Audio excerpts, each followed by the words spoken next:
जय हिंद दोस्तों। उत्तरांचल ज्ञानशाला में आपका स्वागत है। हम फिर से अपनी प्रैक्टिस टेस्ट चला रहे हैं। कुछ बच्चे देखते हैं, तो अगर 8-10 भी देख रहे हैं तो उनको भी अगर फ़ायदा मिले तो अच्छी बात है। बाकी आप लोग इसको साझा करिए और कमेंट ज़रूर करिए। कुछ प्रश्न मैं आपको देता हूँ, जैसे पिछली बार मैंने दिया था कि वो डेरोथी शीट जो है वो किस चोटी को कहते हैं, तो एक विद्यार्थी ने जवाब भी दिया था, कमेंट में लिखा हुआ है उसका उत्तर, आप देख सकते हैं। तो आप लोग देखिए, अच्छे अच्छे क्वेश्चन हैं, क्वेश्चन बहुत सारे हैं। तो मेरा जो उद्देश्य है अभी ये है कि बेसिक, जो आपकी बेसिक किताबें हैं, बेसिक चीज़ें सिलेबस में, उनको आपकी मूलभूत जो आपकी एकमात्र किताब है परीक्षावाणी है, जिसको सभी लोग खा पी घोल गए हैं, घोल के खा पी गए हैं, तो वो किताब को भी, उसमें ऐसी चीज़ें जो हमें भूल सकते हैं या कन्फ्यूज़न हो सकता है, उन चीज़ों को भी साथ में, जो नए क्वेश्चन है और करंट अफेयर है उनको साथ में लेते हुए और जीके को साथ में लेते हुए तैयारी करें। ठीक है, तो चलिए हम शुरू करते हैं। ये है सभी एग्ज़ामों के लिए फ़ायदेमंद है 27 जो हम सीरीज अभी टेस्ट है ये। इसमें आगे यूके पीएससी है, यूके ट्रिपल एस सी होगा जो भविष्य में, यूपी पीसीएस है, यूपी की ट्रिपल एससी है, एसएससी के क्वेश्चन है, आईबी का सिक्योरिटी असिस्टेंट का एग्ज़ाम अभी मतलब फॉर्म आया है, सीडीएस है, सीएपीएफ है, वहाँ पर भी जो आपके वन लाइनर टाइप क्वेश्चन होते हैं उसमें आपको फ़ायदा मिलेगा, एलिमिनेट करने में आपको फ़ायदा मिलेगा। पीडीएफ आपको टेलीग्राम में मिलता है। 26 टेस्ट हो चुके हैं, ये 27वां टेस्ट है। ठीक है, तो शुरू करते हैं। दक्षिण भारत की गंगा के नाम से किसे जाना जाता है? दो चीज़ें हैं, एक तो है दक्षिण गंगा, एक है आपकी दक्षिण गंगा किसे कहते हैं, और एक है दक्षिण भारत की गंगा किसे कहते हैं। तो दक्षिण गंगा किसे कहते हैं ये आपको कमेंट बॉक्स में बताना है। ऐसे क्वेश्चन जब मैं बोलता हूँ कि आप कमेंट में बताइए, तो आप तुरंत उसको बताइए, क्योंकि उस समय आपका रिवीजन होता है। हम सोचते कि अरे मुझे याद नहीं है, चलो मैं बाद में देख लूँगा, बाद में रिवाइज कर लूँगा, लेकिन फिर बाद नहीं आता, इसलिए उसको तुरंत देखिए। ठीक है, तो ये आपका होमवर्क है, आपको बताना है। हमारा काम क्या है? दक्षिण भारत की गंगा, तो ये है आपकी कौन सी नदी है? कावेरी नदी है। ठीक है, आगे बढ़ते हैं। विश्व में कोयला उत्पादन में द्वितीय स्थान किस देश का है? नवीनतम आंकड़ों के अनुसार ये है भारत का। प्रथम स्थान किसका है? फर्स्ट है आपका चाइना। ये आपको याद रखना है, ऐसे क्वेश्चन अक्सर आते हैं। चीन का शोक किस नदी को कहते हैं? ये चीन का शोक, इनकी, जैसे हमारे वहाँ गंगा है, हमारी हम माँ गंगा कहते हैं, वैसे इनके यहाँ पीली नदी है, उसको ये माँ कहते हैं। माँ मतलब इनके लिए मदर रिवर है वो। ये पीली नदी का दूसरा नाम है हुआंग हो, या हुआंग हो का दूसरा नाम है पीली नदी। ये नदी जो है, कभी जो इनके लिए सबसे बेहतरीन नदी हुआ करती थी, ये अभी बाढ़ के समय चीन का शोक बन जाती है, तो इसको चीन का शोक भी कहते हैं। ठीक है, तो ये आपको याद रखना है।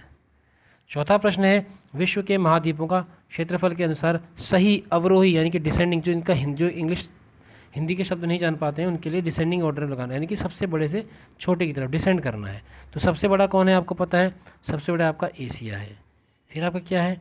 Asia, Africa. अफ्रीका के बाद अब क्या है? उत्तर वाले, पहले बड़े, उत्तर का बड़ा है तो नॉर्थ अमेरिका, फिर आपका साउथ अमेरिका। ठीक है, फिर आपका अंटार्कटिका। ठीक है, फिर आपका यूरोप, और फिर आपका ऑस्ट्रेलिया। तो इस क्रम के हिसाब से अगर हम देखें तो हमारा उत्तर क्या हो जाता है? तो हमारा यहाँ पर हो जाता है उत्तरी अमेरिका हमारा है, फिर दक्षिणी अमेरिका, तो बी सी, तो बी सी किस में? दोनों में है। फिर आपका ए, फिर डी, तो ये हमारा उत्तर ये हो गया, बी सी ए डी। पांचवा प्रश्न है, which of the following is the large scale map? वृहत मापक मानचित्र कौन सा है? इनमें से कौन सा बृहत मापक मानचित्र है?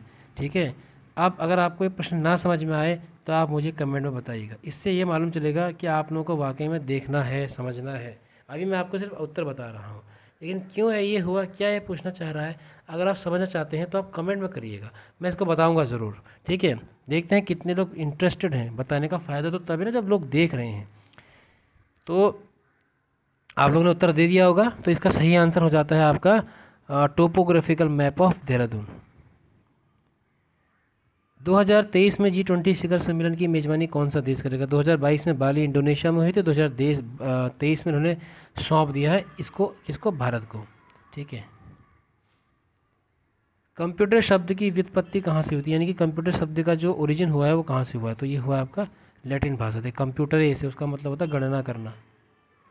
इनमें से कौन इनपुट डिवाइस नहीं है? तो आपको पता होगा, स्कैनर से आप अंदर इनपुट करते हो, माउस, कैमरा से आप इनपुट करते हो, माउस से आप इनपुट करते हो, प्लॉटर हो गया आपका। नवा प्रश्न है, किस राजपूत मनसबदार को अकबर ने फरजंद की उपाधि दी थी? तो ये आपने, इन्होंने दी थी मान सिंह को। ठीक है, मान सिंह थे आपके राजस्थान से।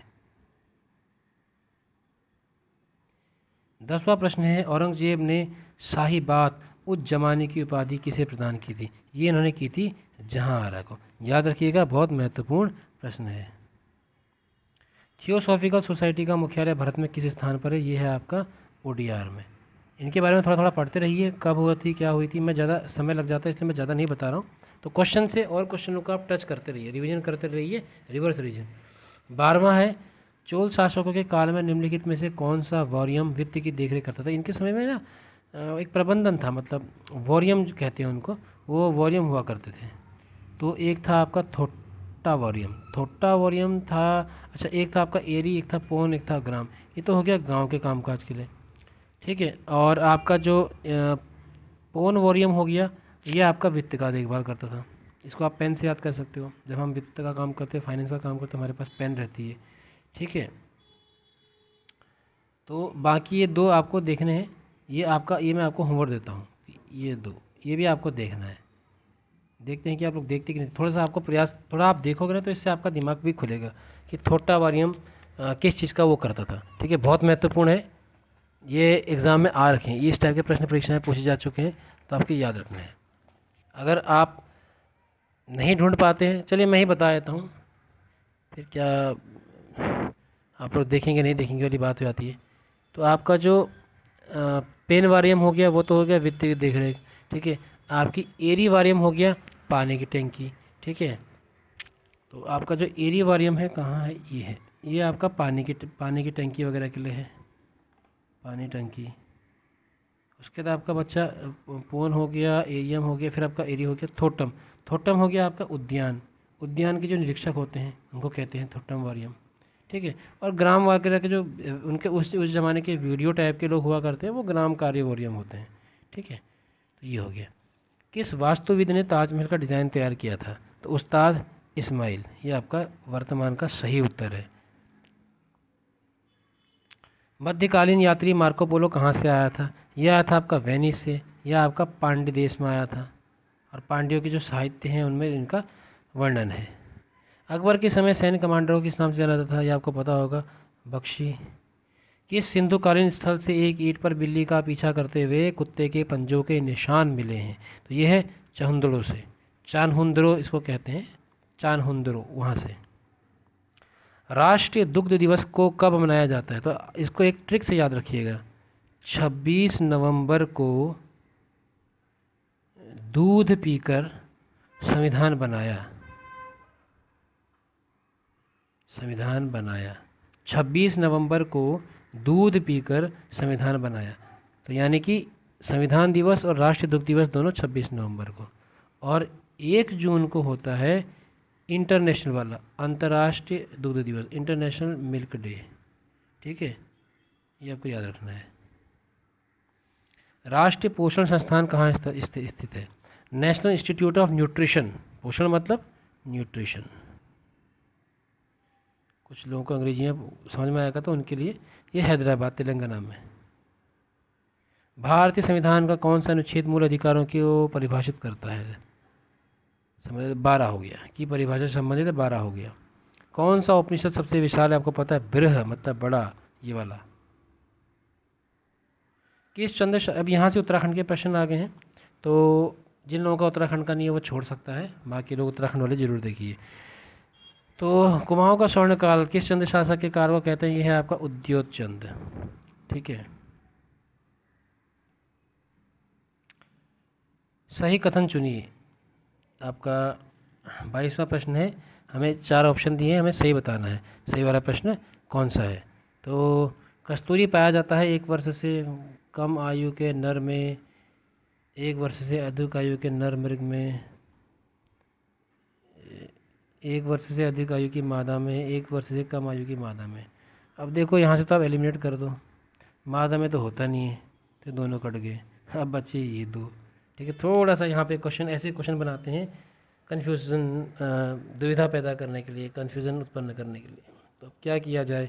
तो कस्तूरी पाया जाता है 1 वर्ष से अधिक आयु वाले में। थोड़ा सा कॉमन सेंस लगाते हैं, 1 वर्ष से कम में क्या ही होगा। आगे बढ़ते हैं। 23वां प्रश्न है, नैनीताल में उच्च न्यायालय की स्थापना में किस राजनेता का प्रमुख योगदान रहा है? ये है अरुण जेटली जी, इन्होंने स्थापना करी है, ऐसा कहते हैं।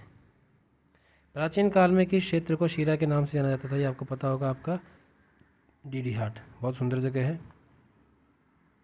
लाखों डियार की खोज किस वर्ष में हुई थी, आपको पता होगा 1968। खाली डेट रिवीजन करने के लिए क्वेश्चन है। किस ग्रंथ में अजय पाल को आदिनाथ कहकर संबोधित किया गया है, सावरी ग्रंथ है। पूर्वी रामगंगा किसकी सहायक है, सरयू की। उसके बाद 28वां प्रश्न है हमारा, मोस्टा क्या है, आपको पता होगा, मोस्टा एक हस्तशिल्प सामग्री रिंगाल वगैरह से बनती है। रिंगाली देवी का मंदिर कहाँ स्थित है, 29वां प्रश्न है, ये है हमारा उत्तरकाशी। 30वां प्रश्न है, गढ़वाल क्षेत्र में थड़िया नृत्य किया जाता है, ये कब किया जाता है, महिला के प्रथम बार मायके आने पर। ठीक है। मनना बुग्याल कहाँ स्थित है, ये बताना है आपको। तो ये कहाँ है, रुद्रप्रयाग, ये है मध्य महेश्वर के पास, मध्य महेश्वर के पास। 2011 की जनगणना के अनुसार राज्य के कितने जिलों की राष्ट्रीय साक्षरता औसत से कम है, साक्षरता राष्ट्रीय औसत से कम है। तो उत्तराखंड की सबसे पहले तो आपको पता होना चाहिए राष्ट्रीय है कितनी। तो राष्ट्रीय है आपकी लगभग 73%। ठीक। उत्तराखंड में 94 के आसपास अप्रॉक्सीमेट रुद्रप्रयाग की है, 74 के अप्रॉक्सीमेट आपकी उधम सिंह नगर की है, मैक्सिमम और मिनिमम। तो जब आपकी मिनिमम इतनी है तो 73 तो उससे कम हो गई, तो इसका मतलब कोई भी जिला इससे कम नहीं है। तो इसका मतलब क्या हो गया, हमारा उत्तर डी हो गया, 0। और अंतिम प्रश्न है, कोल्टा किस जनजाति से संबंधित है, ये हैं आपके जौनसारी से। बाकी आप इसके बारे में पढ़ सकते हैं। तो आज के लिए इतने हैं प्रश्न, प्रश्नों की संख्या बढ़ेगी, अच्छे प्रश्न, नए प्रश्न रिवीजन के लिए सब किस्म के प्रश्न आएंगे। आप लोग देखते रहिए, शेयर कीजिए, कमेंट करिए, जो पूछा जा रहा है उसको तो ज़रूर बताइए। ठीक है, धन्यवाद।